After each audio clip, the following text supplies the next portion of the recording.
नमस्कार, मैं हूं मोनिका जायसवाल और आप देख रहे हैं इंडिया न्यूज मध्य प्रदेश छत्तीसगढ़। 5:30 के इस सेगमेंट में आज आपसे बातचीत करेंगे सेल्फी एडिक्शन के बारे में।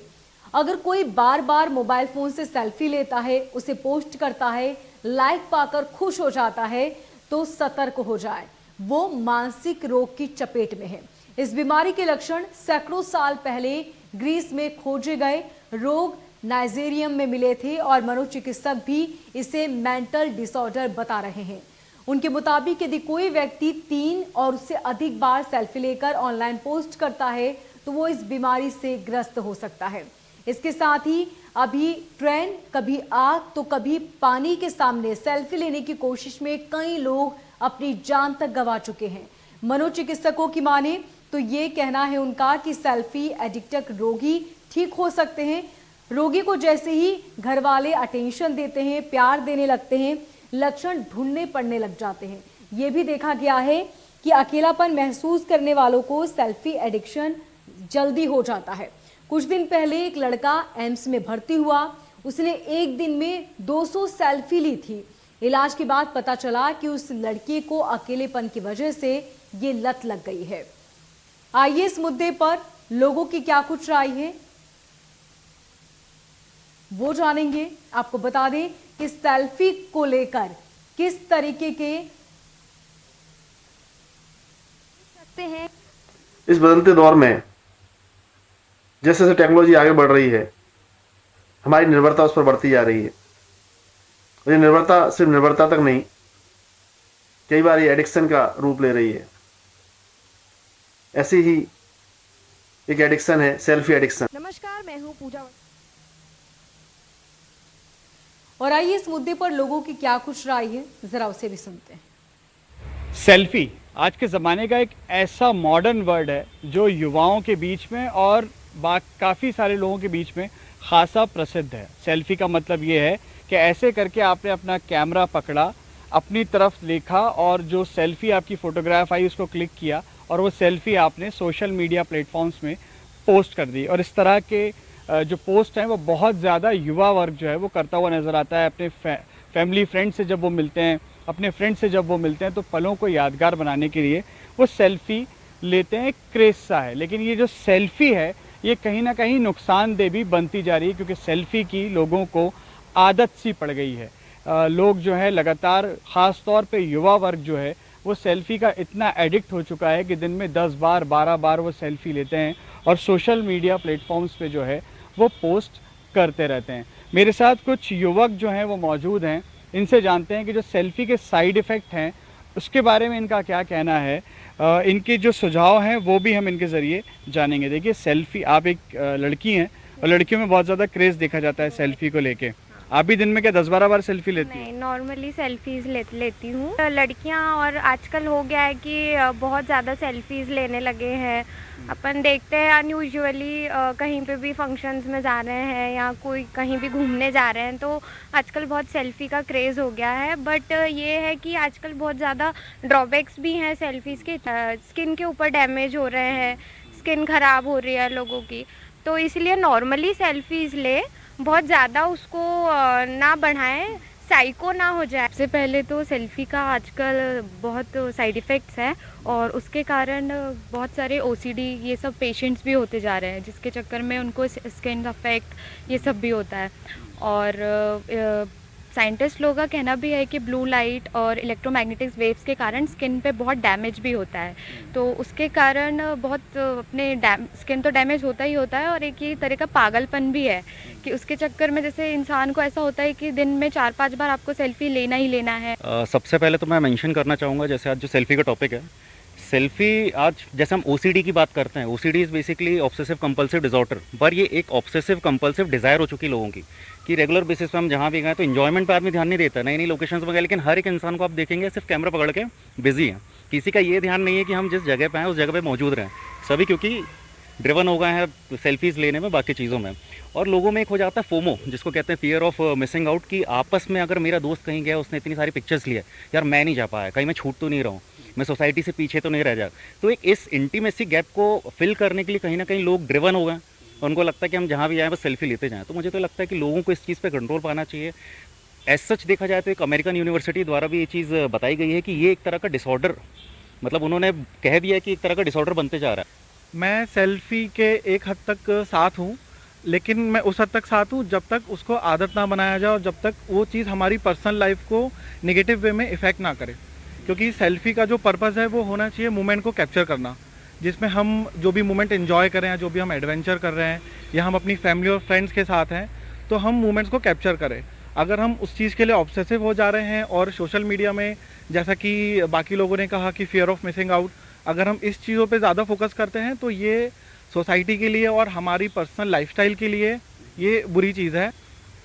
ओवरऑल कंक्लूजन यही है कि सेल्फ़ी लीजिए, पलों को यादगार बनाइए, लेकिन सेल्फ़ी को अपनी आदत मत बनाइए, अपनी ज़िंदगी का हिस्सा मत बनाइए। सिर्फ उसको एक एन्जॉयमेंट की तरह लीजिए कि जब आप लोग अपने लोगों से मिलें तो एक पल जो है वो यादगार कैसे बने, वो मोमेंट कैसे कैप्चर हो, बस वहीं तक सेल्फ़ी जो है वो रह जाए, इससे ज़्यादा।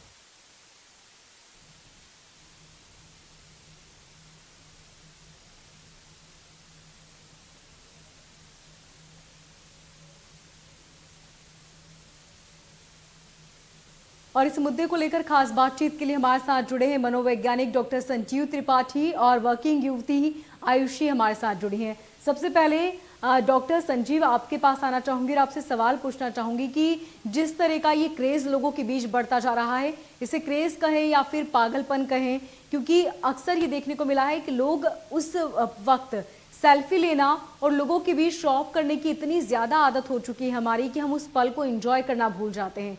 क्या इसकी वजह अकेलापन है, ताकि लोग चाहते हैं कि उन्हें अटेंशन मिले, लोग उनके बारे में बातचीत करें, उनसे मिले उनकी, और साथ ही उनके बारे में सोचना शुरू कर दें? तो क्या इसे एक मनोवैज्ञानिक के तौर पर आपसे पूछना चाहूंगी कि इसे हम किस तरह से लें? हेलो, आवाज क्या रही? जी डॉक्टर संजीव, आप सुन पा रहे हैं हेलो हमें? जी हेलो हेलो, डॉक्टर संजीव, आपकी आवाज हम तक पहुंच पा रही है, आवाज क्या नहीं आप आ रही। सुन पा रहे हेलो हैं? हेलो, ठीक, आयुषी हमारे साथ जुड़ी हुई है। आयुषी, आपसे जानना चाहेंगे, क्योंकि आप खुद एक युवती हैं और अक्सर आपने अपने आसपास भी देखा होगा कि लोग फोटो लेने लगते हैं। इतना ही नहीं, कई बार सेल्फी के चक्कर में लोग अपनी जान तक गंवा बैठते हैं। ऐसे ऐसे पॉइंट पर लोग सेल्फी लेने लगते हैं जहां पर उनके लिए सेल्फी लेना बहुत ज़्यादा खतरनाक हो सकता है। वो ये बात जानते भी हैं, लेकिन बावजूद इसके सोशल मीडिया पर वो तस्वीरें पोस्ट करना चाहते हैं क्योंकि लाइक पाना चाहते हैं, और इसी वजह से अक्सर लोग दुर्घटना का शिकार हो जाते हैं। आप खुद क्या सोचते हैं इसको लेकर?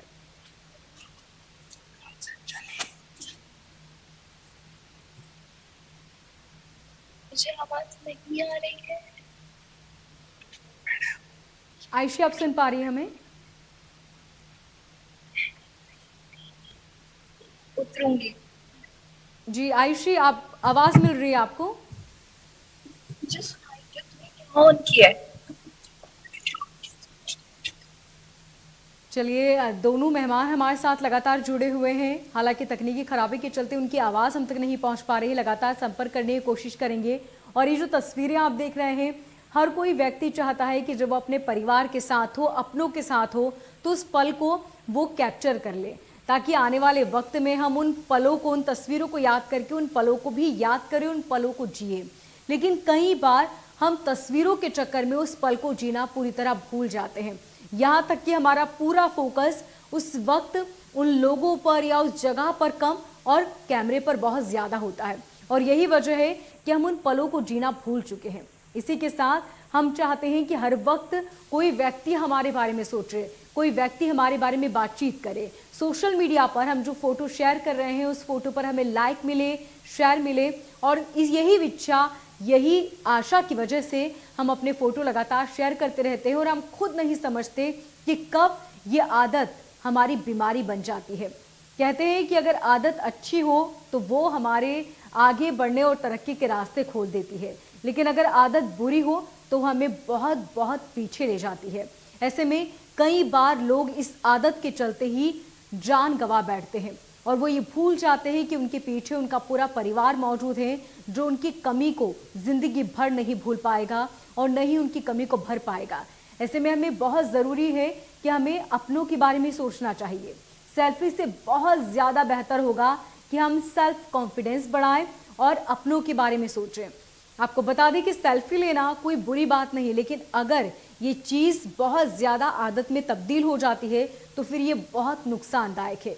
किसी ने सच ही कहा है कि अति किसी भी चीज़ की अच्छी नहीं होती। अगर आदत है तो अच्छी बात है, लेकिन अगर बहुत ज़्यादा आदत हो चुकी है तो ये आपके लिए नुकसानदायक हो सकती है, चाहे वो कोई भी चीज़ हो। और सेल्फी आजकल इतनी ज़्यादा ट्रेंड में है कि कई लोग तो सुबह उठने से लेकर ब्रेकफास्ट में उन्होंने क्या खाया है, किससे उनकी मुलाकात हुई है, लंच में उन्होंने क्या खाया, डिनर में उन्होंने क्या खाया, ये सारी तस्वीरें सोशल मीडिया पर पोस्ट करते हैं। उनकी ज़िंदगी अब निजी ज़िंदगी नहीं रह गई, बल्कि सार्वजनिक ज़िंदगी हो चुकी है। ऐसे में आपको ये समझने की ज़रूरत है कि आपको अपनी ज़िंदगी निजी बनानी है या सार्वजनिक बनानी है। अगर आप अपनी ज़िंदगी को सार्वजनिक बनाते हैं तो ये आपके लिए नुकसानदायक हो सकती है। इसलिए अपनी ज़िंदगी को बहुत ज़्यादा सार्वजनिक न बनाएं। और डॉक्टर संजीव त्रिपाठी हमारे साथ बने हुए हैं। डॉक्टर संजीव, आपसे ये जानना चाहूँगी कि ये जो आदत है ये कितनी ज़्यादा हमारे लिए नुकसानदायक है और आगे चलकर किस तरह हमें इसका खामियाजा भुगतना पड़ सकता है? जी बिल्कुल, ये एक आदत नहीं है, अब एडिक्शन बन गया है। बहुत सारे लोगों में ये आदत से ज़्यादा एडिक्शन की तरफ ले गया है लोगों को। जब भी हम किसी बिहेवियर को बार बार करते हैं तो उसकी कंडीशनिंग हो जाती है और वो कंडीशनिंग हमारा एक ऑब्सेशन हो जाता है। इसीलिए हम उसको ओसीडी, ऑब्सेसिव कंपल्सिव डिसऑर्डर बोल रहे हैं। ऑब्सेसिव कंपल्सिव डिसऑर्डर में बहुत कॉमनली देखने को मिलता है कि अगर व्यक्ति किसी काम के लिए बाध्य हो जाता है, अगर जब तक उसको करता नहीं तब तक उसके अंदर एक बेचैनी होती है, तो जब वो उस काम को कर लेता है तो उसको थोड़ी देर के लिए राहत मिल जाती है। तो इसीलिए वो उसकी आदत धीरे धीरे बढ़ती चली जाती है और एक एडिक्शन की तरफ उसको ले जाती है। यही एडिक्शन कभी हम जब अपनी कार चला रहे होते हैं या हम किसी ऐसी जगह पर होते हैं जहाँ पर वो खतरनाक हो सकता है, तो उस समय अगर हम सेल्फी लेते हैं तो हमारे लिए खतरनाक हो सकता है। तो ये हमारी जान को तो खतरे में डालता ही है, दूसरों की जान को भी खतरे में डाल सकता है। तो इस तरह कोई भी शौक अगर आप रखते हैं और आप बहुत ज्यादा उसमें एडिक्ट हो रहे हैं तो उसमें कंट्रोल करने की कोशिश करें। एक बात और मैं मेंशन करना चाहूंगा कि अगर हम साइकोलॉजी की बात करें तो साइकोलॉजी में एक तो ओसीडी, ऑब्सेसिव कंपल्सिव डिसऑर्डर, जिसमें मैंने बताया बहुत कॉमनली हमको एक ही बिहेवियर बार बार करने के लिए लोग बाध्य होते हैं, वो देखने को मिलता है। दूसरा एक होता है पर्सनालिटी डिसऑर्डर, जिसमें नार्सिसिस्ट पर्सनालिटी डिसऑर्डर होता है। नार्सिसिस्ट पर्सनालिटी डिसऑर्डर वाले लोग स्वयं के मोह में होते हैं, स्वयं मोह में रहना, मतलब अपने आप को बहुत ज्यादा अच्छा दिखाने की कोशिश करना और खुद अपने आप को ही खुद बहुत ज्यादा पसंद करना।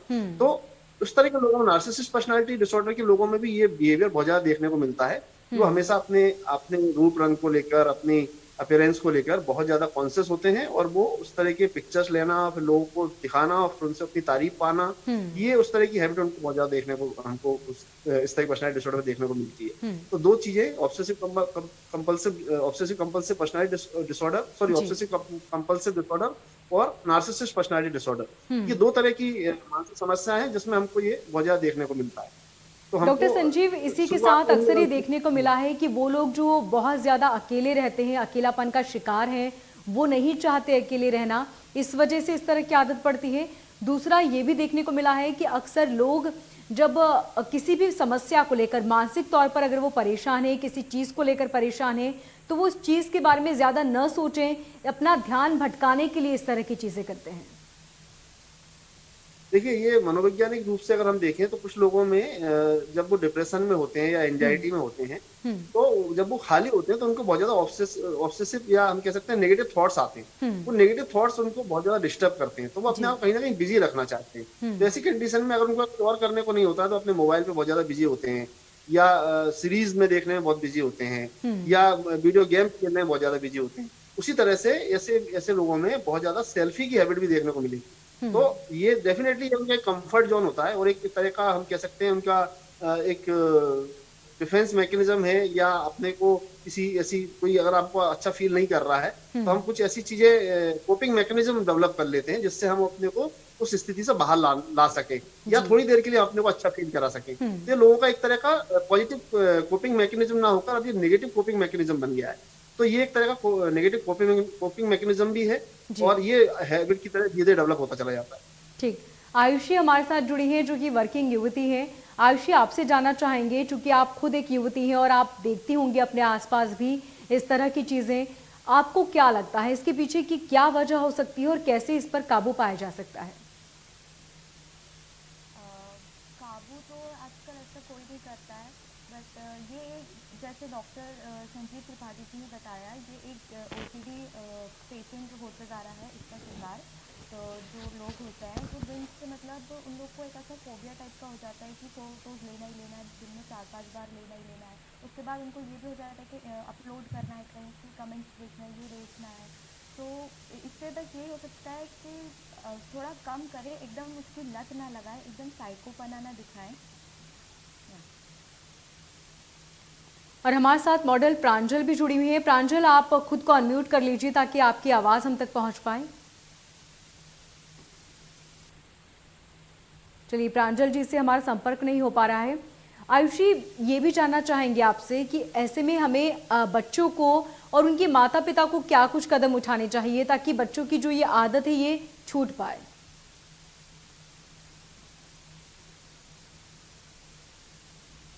हाँ जी, आजकल तो बड़े से लेके बच्चे भी मतलब सब एक्सपर्ट हो चुके हैं। उनको अपन बड़ों से ज़्यादा आजकल बच्चों को समझ आता है कि सेल्फी कैसे लेते हैं, क्या करते हैं। और जैसे बहुत सारे इंस्टाग्राम, स्नैपचैट, बहुत सारे ऐसे आजकल प्लेटफॉर्म मिल चुके हैं लोगों को, जिससे वो लोग छोटे से छोटा बच्चा भी फिल्टर विल्टर लगा के सब बहुत बड़े बड़े दिखते हैं। तो जी, तो उनको ऐसा कम कर देना चाहिए। जैसे कई ऐप्स में बहुत एज वगैरह भी होती है, एज डिफरेंस वगैरह होते हैं, आप उनको सिक्योर लॉक से कर सकते हैं। हर ऐप में ऐसे एज डिफरेंस पूछा जाता है। और या ठीक, डॉक्टर संजीव आपसे जानना चाहेंगे कि ऐसे में क्या होता है कि बच्चों में इतनी ज़्यादा जिद होती है और वो आजकल हर बच्चे के पास स्मार्टफोन है। चूँकि पढ़ाई भी अब ऑनलाइन हो चुकी है तो माता पिता भी बच्चों को बहुत इजीली मोबाइल अवेलेबल करा देते हैं। ऐसे में ये आदत उनके अंदर बहुत ज़्यादा हो जाती है और जब माता पिता इस चीज़ के लिए उन्हें रोकते टोकते हैं तो इसका असर भी देखने को मिलता है। कई बार बच्चे गलत कदम उठा लेते हैं और कई बार बच्चे इतने ज़िद में होते हैं कि माता पिता भी डरते हैं कि उनसे इस बारे में बातचीत करें या फिर न करें। ऐसे में क्या करना चाहिए बच्चों को या माता पिता को ताकि इस आदत से उन्हें छुटकारा मिल सके? डेफिनेटली जब हम बच्चों को मोबाइल बहुत छोटी उम्र में दे देते हैं तो ये उसके बहुत दुष्परिणाम के रूप में हमको देखने को मिलता है। तो बिल्कुल छोटे बच्चों को मोबाइल, पर्सनल मोबाइल बिल्कुल नहीं देने चाहिए। और कभी भी बच्चों को अगर आपको लग रहा है कि आपका बच्चा मोबाइल में ज्यादा इन्वॉल्व हो रहा है तो ये आप उस आदत को बदलें, कहीं उसको दूसरी जगह ट्रांसफर करें, उसको कहीं और बिजी करें, उसको कुछ एक्टिविटी में डालें। तो आप अगर थोड़ा थोड़ा पहले मोबाइल देना शुरू करते हैं वो धीरे धीरे उसकी आदत बन जाता है और फिर इस तरह की वो चीजों में, वीडियो गेम में या सेल्फी की आदत में, इस तरह से वो बहुत ज्यादा इन्वॉल्व होता चला जाता है। आप एक बार मोबाइल दे देते हैं और फिर उसके बाद उसको वापस लेने की कोशिश करते हैं तो आपके जो वापस लेने का तरीका होता है उससे बच्चा फिर वो एग्रेसिव होने लगता है। क्योंकि अगर आप उसको डांट के किसी तरीके से उसको प्रेशर बनाने की कोशिश करते हैं तो बच्चे में बहुत सारे बदलाव आते हैं। तो अग्रेसिव हो सकता है, बच्चा डिप्रेशन में जा सकता है और कई बार हमको ऐसी स्थिति में सुसाइड भी देखने को मिलती है। तो बच्चों से बात करने की जरूरत है, उनको थोड़ा सा काउंसलिंग कराने की जरूरत है। अगर लगता है आपका बच्चा एडिक्शन की तरफ जा रहा है तो उसकी काउंसलिंग कराइए, किसी प्रोफेशनल से मिलिए। तो डेफिनेटली आप उसको उस समस्या को अधिक बढ़ने से रोक सकते हैं और बच्चों के साथ थोड़ा अपना टाइम स्पेंड करें। आपके पास भी टाइम नहीं है, आप भी मोबाइल में इन्वॉल्व हैं, आप ऑफिस जाते हैं, ऑफिस से आते हैं तो अपने मोबाइल में लग जाते हैं। तो इस तरह से बच्चा आपके साथ एक रिलेशन डेवलप नहीं कर पाता, एक कम्युनिकेशन गैप होता है, एक बॉन्डिंग डेवलप नहीं हो पाती है। तो इन सब चीजों पे पेरेंट्स को ध्यान देना चाहिए कि आपके बच्चों के साथ अच्छी बॉन्डिंग डेवलप हो, एक कम्युनिकेशन हो और आप बच्चों के साथ एक क्वालिटी टाइम स्पेंड करें। तो बच्चे डाइवर्ट नहीं होंगे मोबाइल की तरफ, वो अपने फ्री टाइम में ही डाइवर्ट होते हैं। उनको फ्री ना रखें, उनको क्रिएटिव रखें, उनको प्रोडक्टिव रखें और उनके साथ टाइम स्पेंड करें, गैदरिंग करें। तो डेफिनेटली बच्चों को इस तरह की आदतें डेवलप नहीं होंगी। डॉक्टर संजीव, ये बहुत अच्छी बात कही आपने, क्योंकि माता पिता को भी समझना होगा कि उन्हें बच्चों को पूरा समय देना है ताकि बच्चे खुद को अकेला महसूस ही ना करें। अगर बच्चे अकेला महसूस करेंगे तभी उनके अंदर इस तरह की आदत होगी। अगर आप देखते हैं कि आपके बच्चे में कुछ बदलाव आ रहा है तो उससे बातचीत करने की कोशिश करें और बच्चों के साथ हो सके तो थोड़ा फ्रेंडली रहे बहुत ज़्यादा, ताकि बच्चे अपनी परेशानी आपसे बेझिझक साझा कर सकें। आयुषी, इस बात को बखूबी आप समझेंगी क्योंकि कई बार ऐसी चीज़ें होती हैं या ऐसी बातें होती हैं जो हम अपने माता पिता से नहीं कह पाते या उनसे बातचीत करने में हम बहुत झिझकते हैं। इसके पीछे की क्या वजह है? क्या माता पिता आजकल बच्चों के साथ इतने ज़्यादा घुल मिलने नहीं लगते हैं या फिर माता पिता खुद बहुत ज़्यादा बिजी हो जाते हैं और इसलिए वो बच्चे को वो समय नहीं दे पाते जिसकी उन्हें बहुत ज़्यादा ज़रूरत है? टाइम का डिफरेंस तो बहुत है कि आजकल ज़्यादा मोस्टली जो जितने पेरेंट्स होते हैं वो लोग वर्किंग होते हैं दोनों, तो एक बच्चों को जो टाइम देने के लिए उन लोग टाइम दे नहीं पाते हैं, उस कारण में उन लोग के बीच में बहुत डिफरेंस हो जाता है। और जैसे अगर बच्चा परेशान कर रहा है तो बच्चे को फ़ोन पकड़ा दो तो वो थोड़ी देर शांत रहेगा, जी, तो बिल्कुल। उस बीच में उन लोग का कम्युनिकेशन भी गैप बहुत हो जाता है। ये बिल्कुल ठीक बात कही आपने, क्योंकि कई बार पेरेंट्स खुद चाहते हैं कि वो अपना जो काम है वो कंप्लीट कर ले और इसलिए वो खुद अपने बच्चों को मोबाइल दे देते हैं, लेकिन वो नहीं जानते कि मोबाइल के बदले वो कितनी बड़ी आफत अपने बच्चों को दे रहे हैं, जिसका खामियाजा आने वाले वक्त में न सिर्फ उनको बल्कि उनके बच्चों को भी उठाना पड़ेगा। डॉक्टर, अक्सर ये देखने को मिला है कि आजकल बच्चों की आंखें भी बहुत ज़्यादा कमज़ोर हो जाती है, छोटे छोटे बच्चों को ही चश्मा लग जाता है, जबकि अगर हम 90s की बात करें तो बहुत अमूमन देखने को मिलता था कि किसी को चश्मा लगा है, लेकिन आजकल ये बहुत ज़्यादा हो चुका है, बच्चों की आंखें बहुत कमज़ोर हो रही हैं। क्या उसकी एक वजह मोबाइल फ़ोन भी है? बिल्कुल, बहुत ज्यादा स्क्रीन टाइम बहुत बढ़ गया है बच्चों का, ना केवल मोबाइल में, टीवी में, इन सब चीजों में बहुत ज्यादा बच्चे व्यस्त हैं। तो बच्चों का जो स्क्रीन टाइम है, वो अभी हमारा जो कोविड का टाइम आया उस समय भी बच्चों को बहुत ज्यादा स्क्रीन एक्सपोजर मिला है, और ये वजह तो है कि मोबाइल ज्यादा चलाने से, स्क्रीन के सामने बहुत लंबे समय तक बैठने से उसका दुष्प्रभाव हमारी आंखों पर भी पड़ता है। तो ना केवल हमारी आंखों पर पड़ता है, हमारी स्किन पर पड़ता है, हमारे मेटाबॉलिज्म पर पड़ता है, क्योंकि हम एक ही जगह बैठे बहुत घंटों तक बैठे रहते हैं। तो बहुत सारे शारीरिक नुकसान भी होते हैं मोबाइल से, जो हमको अवॉइड करना चाहिए। बच्चे जितना ज्यादा मोबाइल में इन्वॉल्व होंगे, बच्चे जितना ज्यादा टाइम स्पेंड करेंगे, शारीरिक समस्याएं भी उनमें आएंगी, उनमें मानसिक समस्याएं भी आएंगी। तो बच्चों को इन सब चीजों से रोकना है और बच्चों को थोड़ा सा हम कहीं और डाइवर्ट करें। हैबिट रिवर्सल एक बहुत अच्छा टेक्निक होता है। हैबिट रिवर्सल, अगर कोई एक हैबिट बच्चे में डेवलप हो गई है तो उसको हम किसी दूसरी हैबिट में डालें। तो हैबिट रिवर्सल एक टेक्निक होती है साइकोलॉजी में, जो किसी तरह की हैबिट से बाहर लाने में बच्चों को बहुत मदद करती है। तो पेरेंट्स इस तरह की टेक्निक, जैसे कि कुछ बिहेवियर मॉडिफिकेशन टेक्निक्स होती हैं, बहुत सारी टेक्निक्स होती हैं जिनको हम मोबाइल पे सर्च करके पेरेंट्स देख सकते हैं कि हम बच्चों के व्यवहार में कैसे बदलाव लाएं। तो इस तरह की टेक्निक, साइकोलॉजिकल टेक्निक अगर इस्तेमाल करेंगे तो बच्चे डेफिनेटली इस तरह की समस्याओं से बहुत जल्दी बाहर आ जाएंगे। ठीक, आयुषी, आपसे आखिरी सवाल लेना चाहूँगी क्योंकि समय की कमी है। इस पूरी बात को, इसको कंक्लूजन को हम किस तरह समझें? क्योंकि बच्चे, अगर हम ये कहें कि वो अकेलापन का शिकार होते हैं, तो जब वो बाहर घूमने जाते हैं, जब वो दोस्तों के झुंड में होते हैं, तो उस पल को एंजॉय करने की बजाय वो क्यों सिर्फ सेल्फी लेना चाहते हैं? क्या उन्हें सोशल मीडिया पर खुद को बहुत ज़्यादा शो ऑफ करना है, या फिर वो चाहते हैं कि वो हमेशा लोगों से घिरे रहें और बहुत ज़्यादा चकाचौंध भरी ज़िंदगी में वो जाना चाहते हैं? क्या ये उसकी एक मुख्य वजह है? जी बिल्कुल। जो सोशल मीडिया एक कीड़े टाइप होता है, जिससे अब जो हम लोग का जनरेशन टाइप की थी उसमें हम लोग बाहर आउटडोर्स करते थे, बट आजकल जो बच्चे होते हैं वो इंडोर्स आउटडोर्स करते हैं, बट एक फ़ोन जो होता है ऑल टाइम उनके साथ में होता है। तो वो लोग बाहर जाने के बजाय ज़्यादातर फ़ोन पे गेम्स खेल लेते हैं, मूवी सीरीज ये सब कुछ देख लेते हैं। तो उस चक्कर में क्या होता है कि वो लोग बाहर का वो कुछ देख ही नहीं पा रहे हैं कि क्या हो रहा है क्या नहीं हो रहा। बिल्कुल आयुषी, बहुत शुक्रिया तमाम जानकारी के लिए, और डॉक्टर संजीव आपका भी बहुत शुक्रिया। तो अगर आपको भी सेल्फी की बहुत ज़्यादा आदत है या आप भी हर वक्त सेल्फी लेते हैं, तो आपको अब सतर्क और अलर्ट होने की ज़रूरत है, क्योंकि ये बहुत ज़्यादा आपके लिए खतरनाक हो सकता है। ऐसे में माता पिता को भी समझना होगा कि वो अपने बच्चों को पूरा समय दें, ताकि आपके बच्चे इस परेशानी से बहुत जल्दी बाहर आ सकें और वो अपनी परेशानी आपके साथ साझा कर सकें। फिलहाल मुझे दीजिए इजाज़त और देखते रहिए इंडिया न्यूज़।